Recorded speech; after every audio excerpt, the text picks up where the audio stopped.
Je me présente, Patrice Giraud. J'ai la chance d'être le directeur de ce beau festival.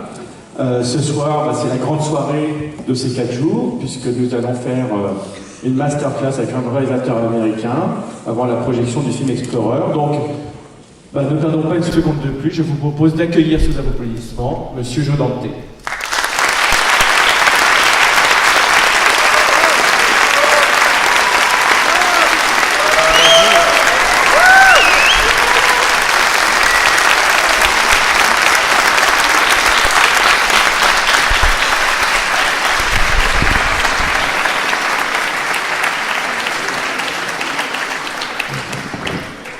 Pour nous accompagner ce soir, nous avons la merveilleuse Rita qui va assurer une traduction, voilà, qui va aider Joe à comprendre notre belle langue. À mes côtés, mon compère de toujours, David Oya, qui s'est occupé de la programmation de tout ce festival et qui va nous rejoindre parce que on n'a pas vu Explorer ensemble ce jour-là à l'époque, mais on aurait pu. On a vu tellement de films dans les années 80 que nous avons adoré, qui nous ont bercés. Et je peux vous dire que David, pour vous trouver la copie ce soir, il a trouvé sûrement la meilleure copie qui existe. Qui est pas terrible. Et voilà, on a fait le maximum, on a expliqué les problèmes. Tous les films à Hollywood ne sont pas forcément restaurés au mieux. Mais voilà, on a essayé de vous trouver la meilleure copie. Voilà. Et je voulais d'abord remercier aussi nos amis de Paramount Channel qui nous ont suivis dans cette aventure de festival et qui nous ont bien sûr fait l'honneur d'être les partenaires de cette masterclass, puisque ce soir, Explorer est une production Paramount. Voilà. Donc je vais m'asseoir avant de m'écrouler complètement. David, tiens, commence. David adore Explorer. J'avoue, c'est mon film préféré de Joe Dante. Et Explorer est un film que je trouve assez extraordinaire. Et Joe, dites-moi comment le projet d'Explorers est né, j'imagine, à la suite de Gremlins.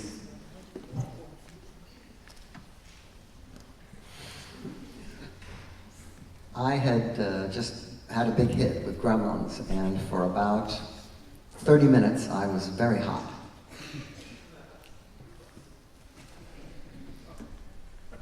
Je venais juste de terminer ce grand film Gremlins et pendant 30 minutes,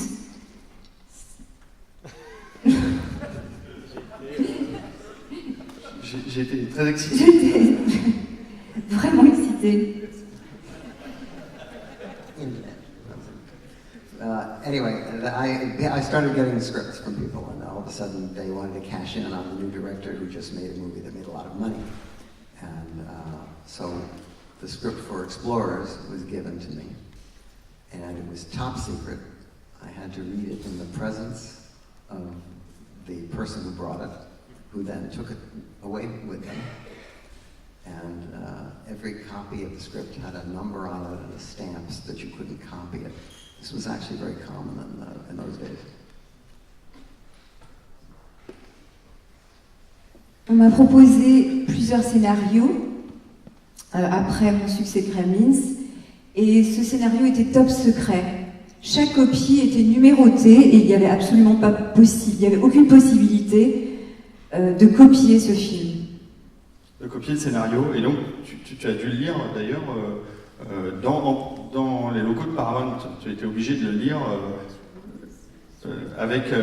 en présence des gens qui étaient de la production. Donc vous ne pouvez pas te l'envoyer chez toi et être tranquille tout seul.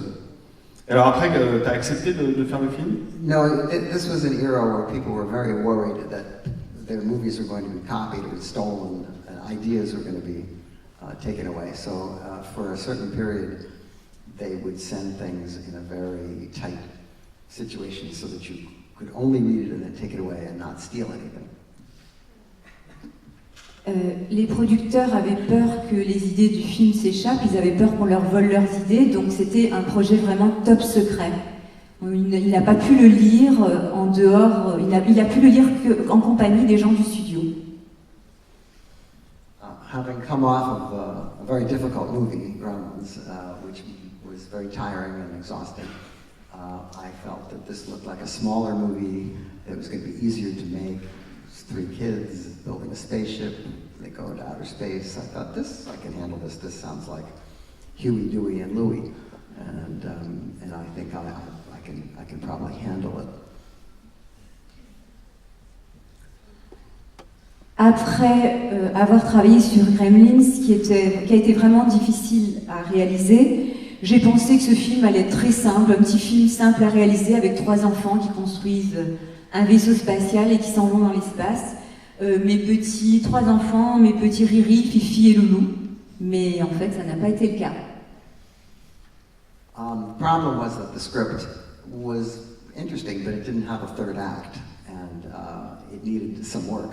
And when I signed on, I was concerned about the short schedule, because the studio wanted this on a particular date, which was a very tight schedule. And they swore that all they cared about was making a good movie, and it didn't matter if the picture wasn't ready, they wouldn't release it early, which I, like a fool, believed. Le scénario était plutôt intéressant, mais il n'y avait pas de 3e acte. Il a fallu le réaliser en un temps vraiment record, et ça n'a pas été facile du tout. Oui, c'est ça. En fait, on lui a promis qu'il aurait tout le temps nécessaire et que si jamais il n'était pas content du résultat, on ne sortirait pas le film. Mais ça n'a pas été le cas. Ça ne s'est pas passé comme ça. So I agreed reluctantly to try to make the movie in the time frame that they had. It was very ambitious. There was lots of sets and special effects and children who can't work very long hours. And location work, but I really found the story charming, and I thought it was worth the effort. J'ai accepté de faire ce film dans un temps vraiment très limité, avec des enfants notamment, donc les heures de travail étaient aussi limitées. Je pensais que ça allait très bien se passer. So we shot the movie very fast. Some of the sets were still not dry when we stepped onto them.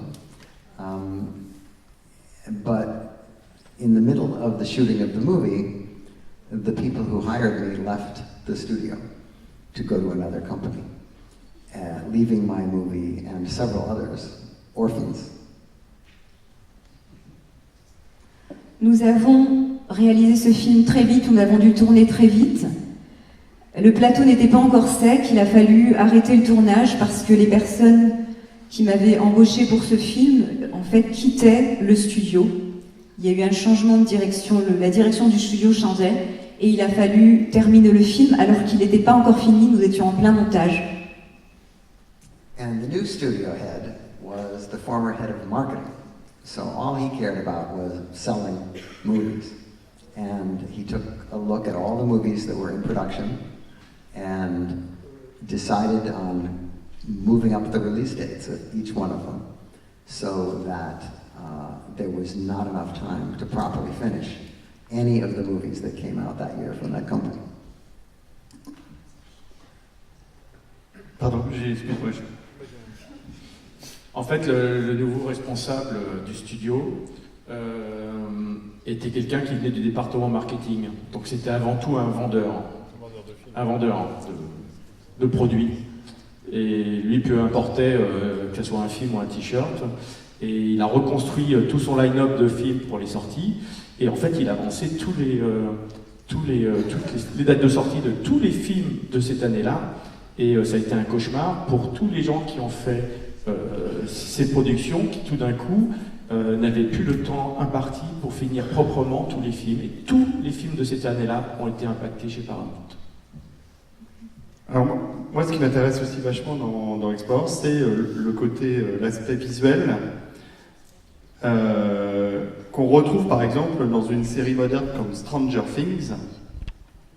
Je pense que les gens de Stranger Things se sont beaucoup plus inspirés d'Explorers que d'autres productions Spielberg, par exemple. Well, Explorers one of a number of movies in the 80s that were teenage fantasy science movies. And Stranger Things has drawn upon that period and plucked a lot of the elements out of various movies to recreate that feeling. Interestingly, those movies were not all that successful theatrically in the 1980s, but today seem to be very appealing, which is why all this material works on television in Stranger Things. Ouais, en fait, Stranger Things a été inspiré de plusieurs films des années 80, dont Explorers. Et ce qui est amusant, c'est de constater qu'à l'époque, ces films n'ont pas eu de succès, et ça a été le cas d'ailleurs d'Explorers, n'ont pas eu de succès escompté.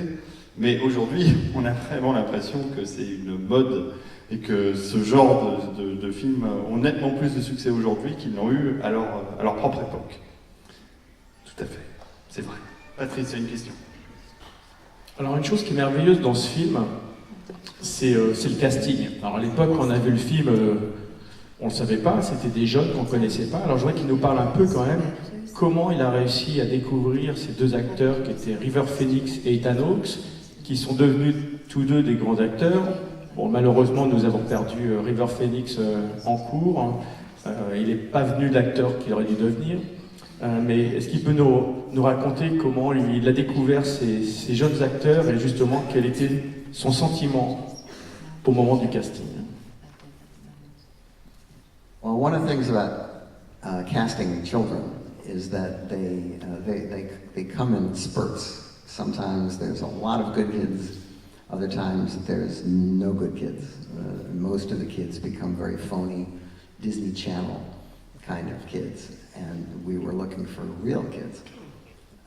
So we did a wide net looking all over the country for kids going to plays in schools, and eventually came up with the cast that we have. River Phoenix was actually a professional actor, but Ethan Hawke was not. He was a kid who just came to an audition alongside another kid. He was a friend of a kid. And I thought he was kind of cute, and I thought, oh, let's see if he can act. Let's have him read some lines. And he was really natural and funny. And a kid with no experience whatsoever ended up with the lead in a Paramount picture.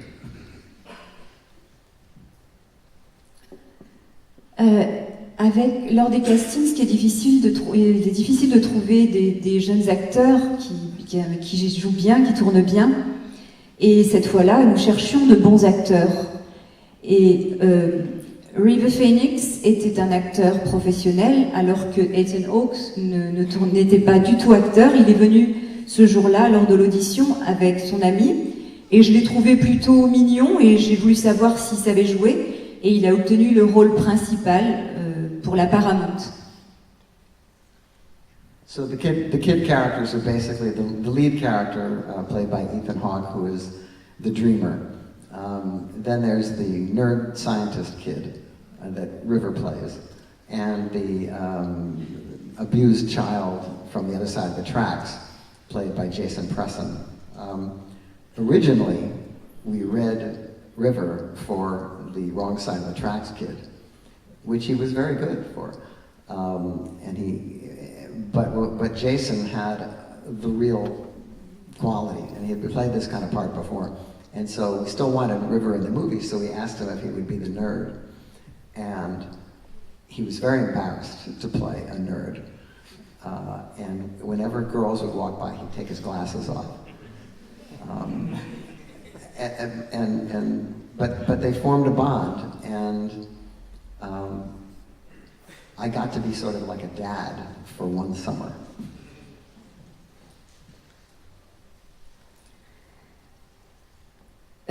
River Phoenix devait avoir le rôle au départ du petit, un petit peu dur à cuire. En tout cas, c'est le rôle qu'il voulait jouer. Et finalement, il a obtenu le rôle du petit savant. Et quand il était sur le plateau et qui tournait, il voyait une fille passer, il enlevait ses lunettes tout de suite.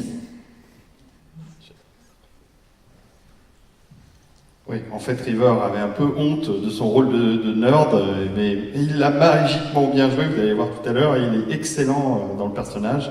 Et le Jason Presson, he didn't, yeah, he didn't do anything after Explorer. He's in Gremlins too, yeah, that's possible. Non, en fait, les deux seuls acteurs qui ont eu une carrière après, c'est River Phoenix qui en avait déjà une, et Ethan Hawke, qui est l'acteur qu'on connaît aujourd'hui, qui tourne beaucoup. Je voulais vous poser une question aussi à propos de Rob Bottin. Rob Bottin, qui est un magicien du maquillage, et vous allez voir que dans Explorers, il a encore fait un travail extraordinaire sur les maquillages spéciaux. Rob Bottin qui a commencé dès le début avec Joe Dante, qui a travaillé, et qui n'a pas fait une très longue carrière à Hollywood, parce que Rob Bottin en a eu ras-le-bol. C'est ça, hein, il a arrêté de travailler au début des années 90.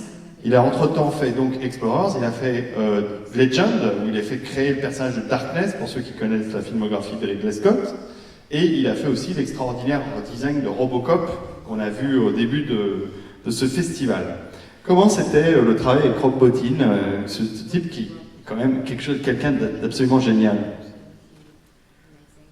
Well, Rob is a genius.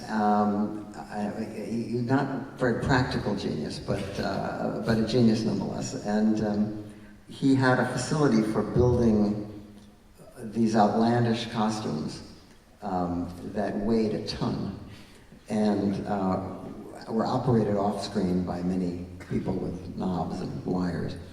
But in our case, Bob Picardo plays the head alien in a suit that was so uncomfortable that at the end of the day, we would wring it out and get gallons of water out of it because he would sweat so much inside the suit. And that hardship affected his delivery of his lines to the point that when we went in to loop him without his suit, he couldn't recapture the feeling of the role that he had played when he was encumbered with this big suit. Rob Bottin est un génie, pas toujours pratique dans son travail, mais un génie. Il était très fort pour fabriquer des costumes qui pesaient surtout très lourd. Bob Picardo joue l'alien en chef, l'extraterrestre en chef dans ce film.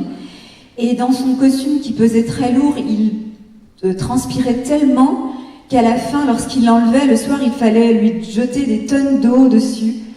Et il transpirait tellement. Des galons de... On sortait l'eau du costume parce que vous verrez, le costume a une forme un peu évasée. Donc oui, j'imagine bien l'eau s'accumulant dans les parties grasses de la chair de l'alien. Et oui, je les vois bien vider le costume à la fin de la soirée. Et quand il a dû faire la pose synchro de son personnage, plus tard, il a eu vraiment beaucoup de problèmes parce que ses performances, son jeu avait été vraiment conduit par le port de ce costume en fait. Alors Robert Picardo, on peut en dire un mot. Robert Picardo, c'est un acteur qui est récurrent chez Joe Dante dans pratiquement tous ses films. Vous connaissez peut-être Robert Picardo. Qui connaît Robert Picardo? Levez la main. Ok. Bon, c'est un acteur pas très connu, mais pourtant formidable, et qu'on a retrouvé de manière plus longue dans Star Trek Voyager. Il joue le rôle du médecin hologramme. Et puis il a joué dans plein de séries de science-fiction, dans Stargate, dans des tas de séries. C'est un personnage qui maintenant est chauve, déjà depuis un moment. Et in Total Recall too? Ah oui, d'accord. Mais alors, il faut dire que Robert Picardo est quand même abonné au rôle sur lequel on ne voit pas sa tête. Et où il fait une voix, où il fait... et c'est que dans les années 90 qu'il a commencé à jouer dans la série télé de manière plus régulière. Bref, c'est un acteur avec qui Joe a beaucoup travaillé, et il l'a mis sous des costumes divers et variés, le pauvre. Bon, pour en revenir à Explorers, you want to add something about Robert Picardo? Only that a lot of his dialogue is ad-libbed. He made up a whole lot of stuff that's in the movie, just quips. But he did it under this incredible pressure that he admitted he would be unable to repeat, just standing in front of a microphone.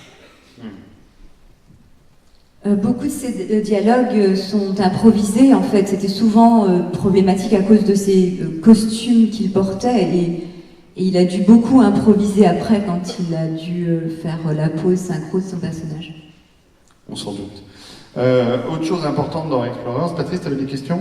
Moi j'ai une question sur Jerry Goldsmith, évidemment. Jerry Goldsmith, qui est un immense compositeur américain de musique de film, qui a fait la musique de La Planète des Singes que nous avons vu ce matin, mais et pas de Patton, de tous les films de Franklin Schaffner, pratiquement, et aussi tous les films de Joe Dante. Ça fait partie des deux réalisateurs. Patrice aime à le dire parce qu'il avait croisé Jerry Goldsmith à une masterclass. C'est le deuxième réalisateur, on va dire, après Franklin Schaffner, avec lequel Jerry Goldsmith adorait travailler. Et il lui a bien rendu parce que non seulement Joe a fait des films magnifiques avec la musique de Jerry, et Jerry a fait des thèmes formidables pour ses films. Pour Explorers, encore une fois, quelles ont été les instructions du réalisateur par rapport à Jerry? Qu'est-ce que tu as dit à Jerry pour qu'il compose ce thème assez étrange finalement pour une histoire d'exploration spatiale, qui est un thème, vous allez voir, qui est très rythmique. On s'attend pas à ça dans un film avec ce type d'histoire. Well, every movie that I ever made got immensely better with the music got put on. And we would say on the set when something wasn't working, don't worry, Jerry will save it. And Jerry very often did. And he couldn't save this picture commercially, but the score makes the picture immensely better than it would have been with any other score. And he was a joy to work with. I mean, every movie was fun when you finally got to the part where the music got added. Tous les films que j'ai pu faire ont été évidemment bien meilleurs avec les musiques de Jerry Goldsmith. Et il a apporté énormément à ses films. Oui, c'est un de ces compositeurs qui tout d'un coup transcende le film. Voilà, et tous les grands films d'ailleurs qui sont des énormes succès, très souvent la musique est extraordinaire et transcende les images, les propos du réalisateur. Et justement, moi j'ai une question à poser à Joe, parce que Joe est un amoureux du cinéma. Je voudrais savoir comment il était lors des enregistrements de musique et qu'il découvrait l'orchestre jouer la musique devant les images. Est-ce que finalement c'était un moment où on peut voler, quoi. Effectivement, on est comme sur des drogues. Tout d'un coup, ça devient... J'imagine que ça doit être un moment extraordinaire pour un réalisateur à ce moment-là, quoi. S'il peut nous décrire cette sensation. Quand il a réalisé. Non, quand il a écouté la musique. Music to Jerry first time. Are you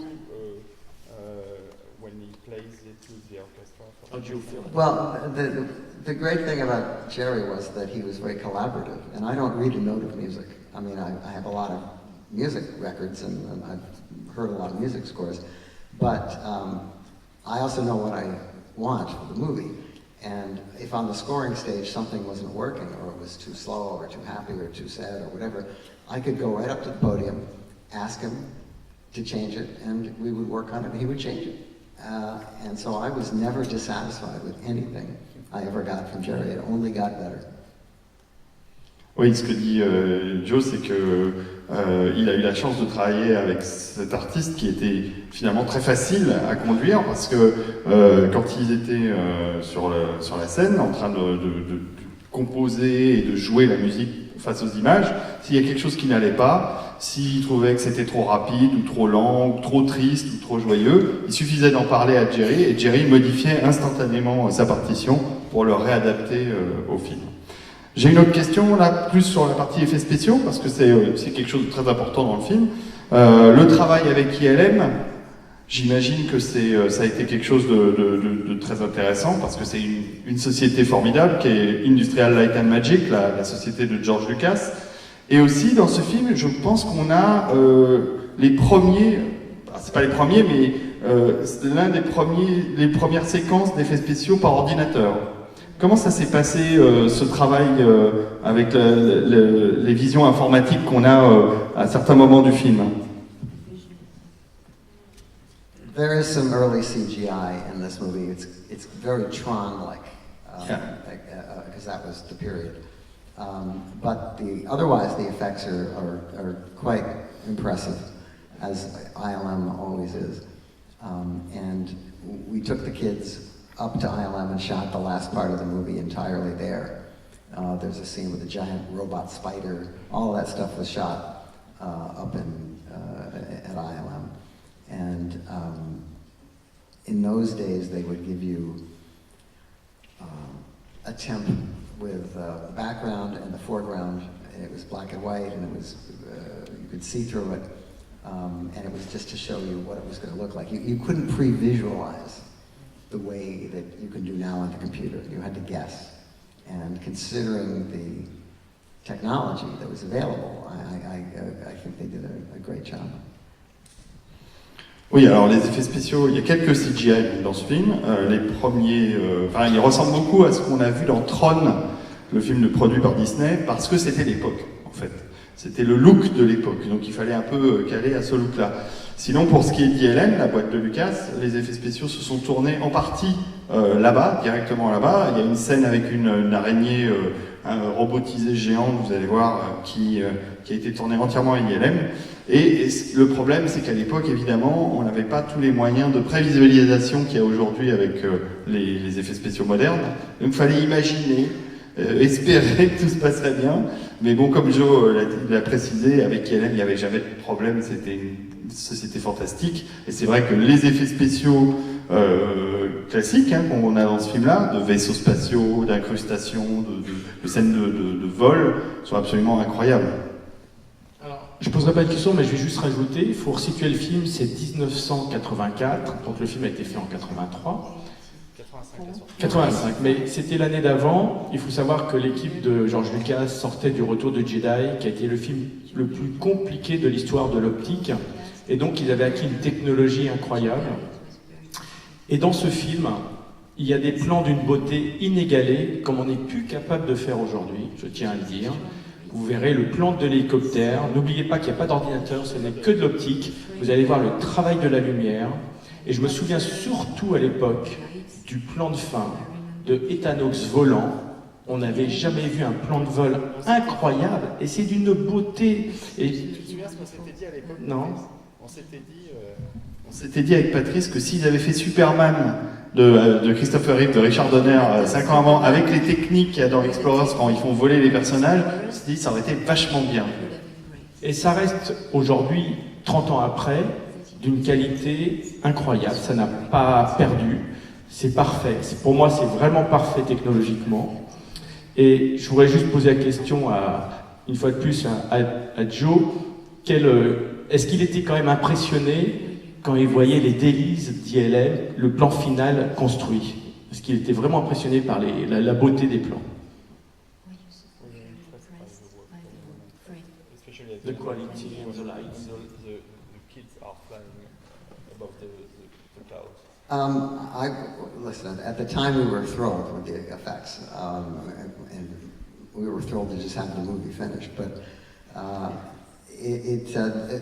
some of the effects stand up a little better than others, but generally I think they're quite good, and it's not because of the exhibition of it, it's because of the design is very beautiful, and there's a sense of wonder to the first half of the movie that people seem to really like.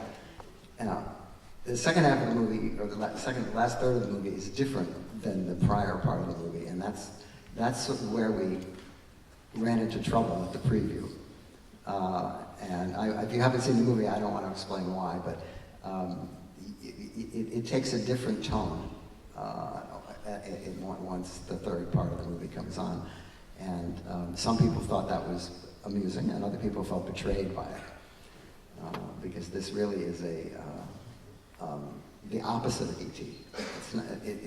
It's not looking up into the sky and learning the secrets of the universe and being bathed in wonderful glow. It's the opposite. It's discovering that we're all really just alike all over this universe. And some people found that to be a kind of a letdown message. And I think that's one of the reasons that the picture wasn't very successful.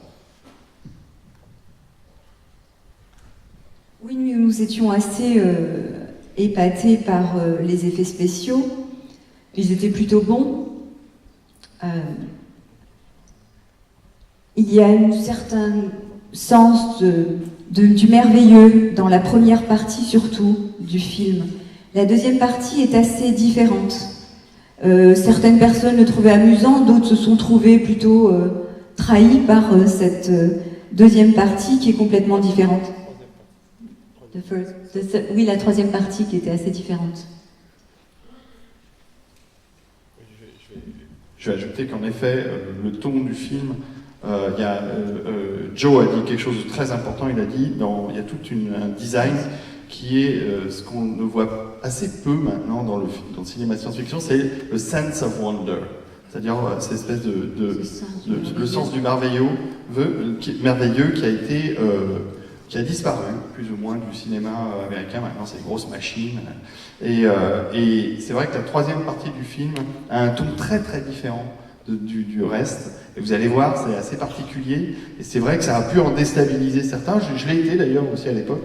Et ça m'a fait réfléchir. Et en revoyant le film, plus je vois le film, plus j'en suis amoureux.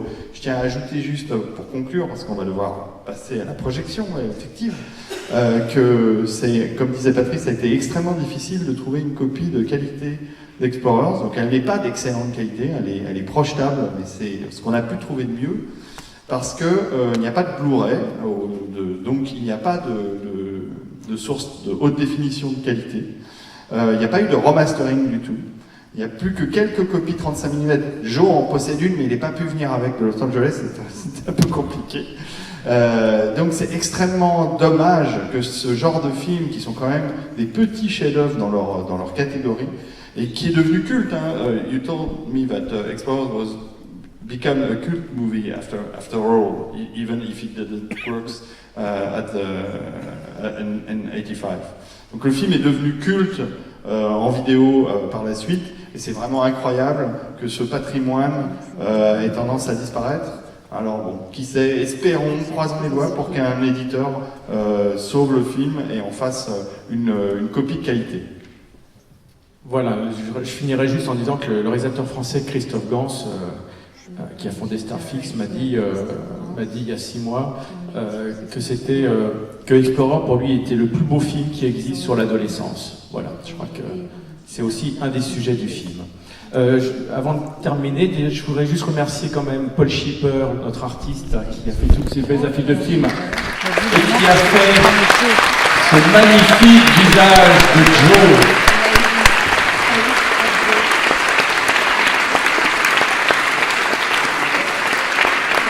La magie du cinéma se voit dans les yeux de Joe, là, c'est merveilleux.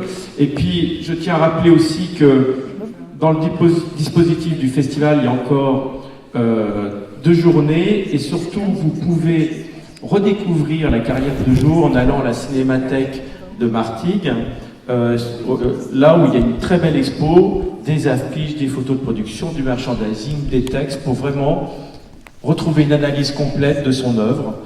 Voilà, profitez-en, c'est pas loin d'ici, au bout du quai. Tout le monde connaît l'endroit. Et voilà, je crois que maintenant on va pouvoir passer à la magie du cinéma. Ouais. Laissez-moi 2 minutes pour aller caler tout ça en salle. C'est pas facile, on est obligé de brancher les câbles. On va faire ça au mieux. Voilà. Bah écoutez, merci beaucoup, merci de votre patience. I just want to put in context. This is the French version of the movie. This is the dubbed version of the movie, and there's a reason for that. The last part of the movie has a lot of pop culture references, and they were very specific to America. And as we did in Gremlins, we tooled every different country. We made a different version of the movie, incorporating the local slang and the local pop culture, and the movie is better. Some people don't like dubbing, but the movie is better in this version in this country than it would be if we ran the original version. I just don't think you're cheating. Alors je vais traduire pour ceux qui n'ont pas compris. Le film, on va passer une version française ce soir et c'était à dessein qu'on la passe. Parce que, d'abord, il y a des enfants dans la salle, donc c'est cool pour eux. Et ensuite, parce que la fin du film, cette fin très particulière, possède énormément de références à la pop culture américaine, qui est totalement incompréhensible en français. Donc Paramount a fait cet effort quand même, à l'époque, d'engager des humoristes, des écrivains, des gens pour adapter totalement à chaque pays et à chaque version les références à la pop culture, à la télévision, à l'humour, à la politique, vous verrez. Ils ont adapté totalement les dialogues à des références françaises. Et c'est pour ça qu'on a voulu aussi passer le film en français, non seulement parce qu'en plus la version française était excellente. Alors, les labiales, c'est jamais parfait, mais en tout cas, les voix sont vachement bien trouvées. Les dialogues sont très bien écrits parce qu'il y a eu un soin tout à fait particulier apporté à cette version française. Et merci Joe de l'avoir précisé parce qu'en effet, c'était un choix volontaire que de passer la VF ce soir. Thank you very much, Joe, for being here with us. We are very thrilled to have you tonight and to have you on this festival. Et n'oubliez pas que demain, il y aura aussi Inner Space, demain dans la journée, qui sera projeté ici. Un excellent film, Aventure intérieure, que je vous recommande chaudement de venir voir. Voilà, je vous souhaite une excellente soirée. Je vais remonter en cabine pour vous préparer Explorers.